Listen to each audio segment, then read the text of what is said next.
课文走哪条路？坐在出租车上，司机问我：“先生，是走最短的路，还是走最快的路？”我好奇地问他：“最短的路不是最快的吗？”当然不是，现在是高峰，最短的路经常堵车，走的时间就长。您要是有急事，就得绕道走，多走点儿路，可能早到。因为我有急事，当然只能选择最快的路。其实，即使我没有急事，也不愿在出租车里坐上很长时间，走最短的路，还是走最快的路。一个人不只是在坐出租车时才会遇到这种情况，人生的一生中经常会面临这样的选择。这种选择有时让人很难办，可只要是想成功的人，都会选择走最快的路，宁愿让自己多吃苦、多走路，因为一个人的一生时间是有限的，机会是有限的，只能选择最快的路。有许多人就因为一生都在走最近的路，结果常常走进死胡同，把时间都浪费了。人生需要走些弯路，人生不要怕走弯路，但有一个前提，走弯路是为了走最快的路。走哪條路à? Chỗ cứ tới nã môi ná theo cứ sầm đai lơ plờ ná sầm đai lơ chia cà ta này plờ ná lụ cứ plờ chứ走哪條路大大 plờ nè 坐在出租车上啊，出租车cứ Lan taxi ngồi lên Lan taxi 司机问我的工作 nhóm 先生啊，lô 是走最短的路啊。ta nâng đa nơi plơ đại clay đại clay đại也在 clay 个来知道 plơ đại chất đấy 最短plơ đại chất 还是走最快的路如果到 plơ đại lươn chính kề đấy 最快跟lươn chính kề 我好奇的问他好奇个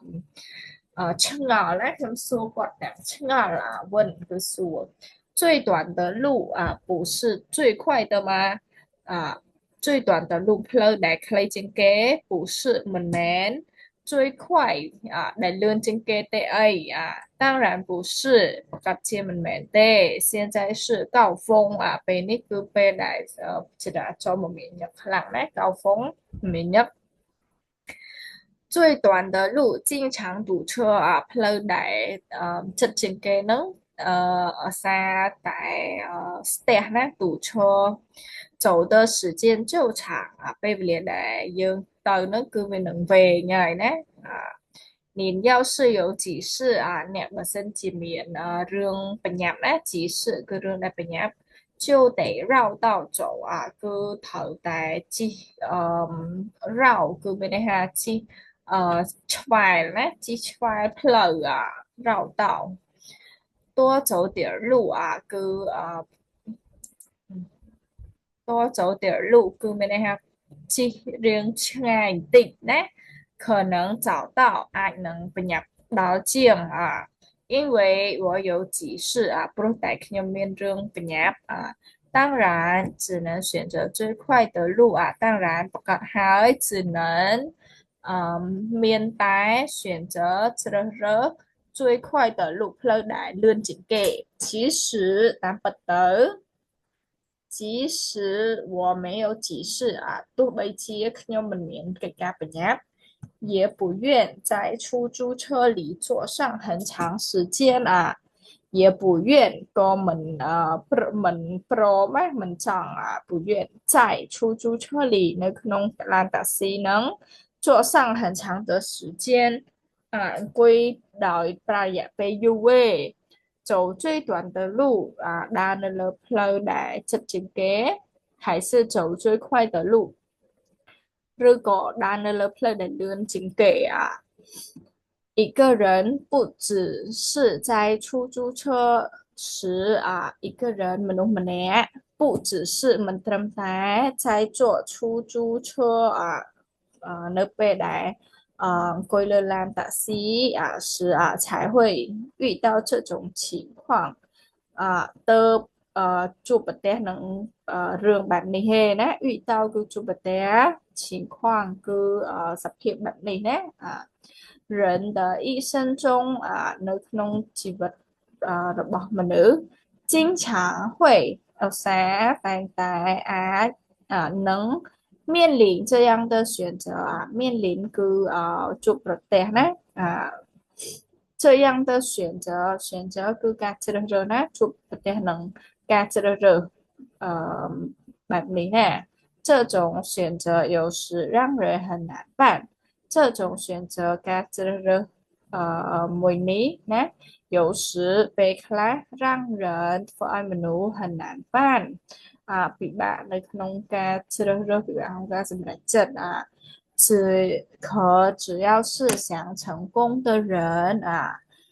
ប៉ុន្តែឲ្យតែមនុស្សដែលគាត់ចង់បានភាពជោគជ័យណា只要ឲ្យតែ想成功ជោគជ័យណា都会选择走最快的路都会是តែ选择走最快គឺជ្រើសរើសផ្លូវដែលលឿនជាងគេ宁愿让自己多吃苦宁愿គឺសុខចិត្ត让自己ឲ្យខ្លួនឯង多吃苦吃苦គឺហាត់ណាសុខចិត្តហាត់បន្តិច多走路ដើររៀងច្រើនបន្តិចដើរច្រើនហើយរៀងហាត់因为一个人的一生ពីព្រោះនៅក្នុងជីវិតរបស់មនុស្សម្នាក់时间是有限的ពេលវេលាគឺមានកំណត់ណា有限គឺមានកំណត់机会是有限的ឱកាសក៏មានកំណត់ដែរ机会គឺឱកាស只能选择最快的路只能មានតែណាជ្រើសរើសនៅផ្លូវដែលលឿនជាងគេ有许多人មានមនុស្សជាច្រើន就因为一生都要走最近的路就因为个ព្រោះតែ一生មួយជីវិត在走都在走最近的路សុទ្ធតែដើរផ្លូវដែលជិតជាងគេ结果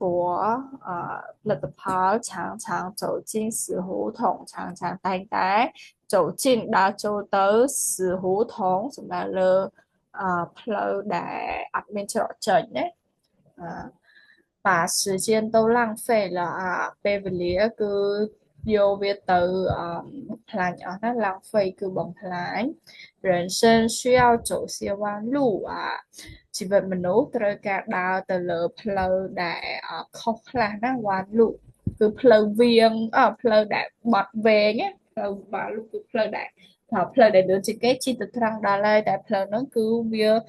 បត់កោមកចេះណាអញ្ចឹងធ្វើឲ្យយើងដើរច្រើនជាងគេ人生不要怕走弯路ជីវិតមនុស្សកុំខ្លាចដើរនៅផ្លូវបត់វែងអញ្ចឹងណា但有一个前提ប៉ុន្តែនៅត្រូវមា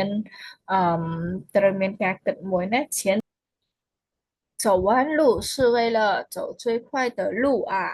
ដើរលើផ្លូវបត់ហ្នឹងគឺដើម្បីដើរឲ្យកាន់តែលឿនណាដើម្បីដើរនៅលើផ្លូវដែលលឿនអូខេ